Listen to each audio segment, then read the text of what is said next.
So here's what we've got lined up. We'll kick things off with why this stuff, soil organic matter, is so incredibly important. Then we're going to take a trip inside the lab to see exactly how it's measured.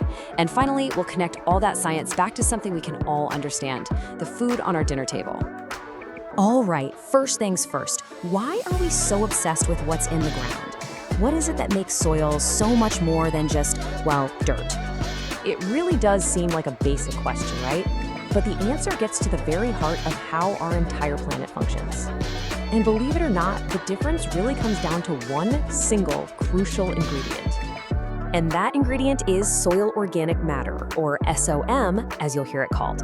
Look, this isn't just some inert dust. It's this complex, dynamic mix of everything that is, or, once was, alive in the soil. It really is the lifeblood that makes our soil fertile, resilient, and productive. I mean, soil organic matter is just a multitasking marvel. Seriously, think of it as a pantry that stores and then slowly releases all these key nutrients plants need. It's also like a super absorbent sponge. It can hold up to 20 times its own weight in water, which, as you can imagine, is absolutely critical during a drought. And on top of all that, it acts like a shield, protecting the soil from sudden changes and making sure plants can get what they need to really thrive. Okay, so if this stuff is so important, how in the world do scientists actually measure it? How do they give our soil a proper health checkup? The best way to think about it is this.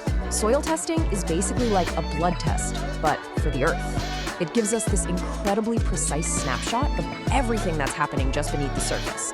And it lets us make a really clear diagnosis of the soil's health. And this quote right here, it just hits the nail on the head. Because the most critical step happens before the science even begins. Just think about it for a second.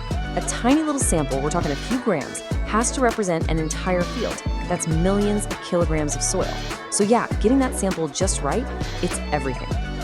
So once that perfect little sample makes it to the lab, what's next? Well, it goes through this classic, tried and true procedure called the Walkley-Black method. This is where some cool chemistry turns that tiny pinch of soil into some really powerful data.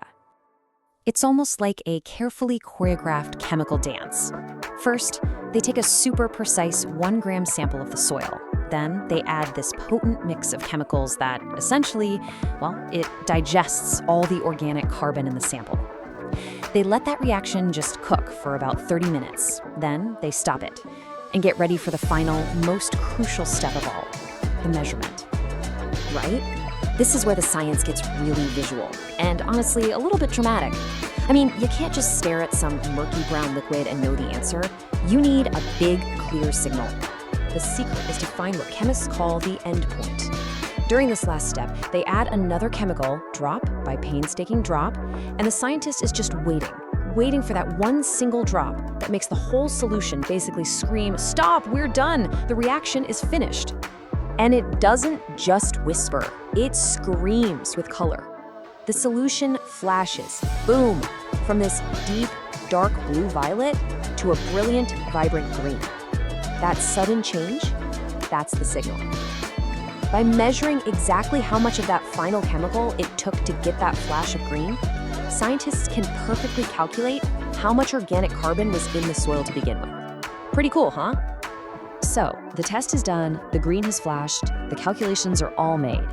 But what do those numbers on the lab report actually tell a farmer or someone managing the land? What's the real story?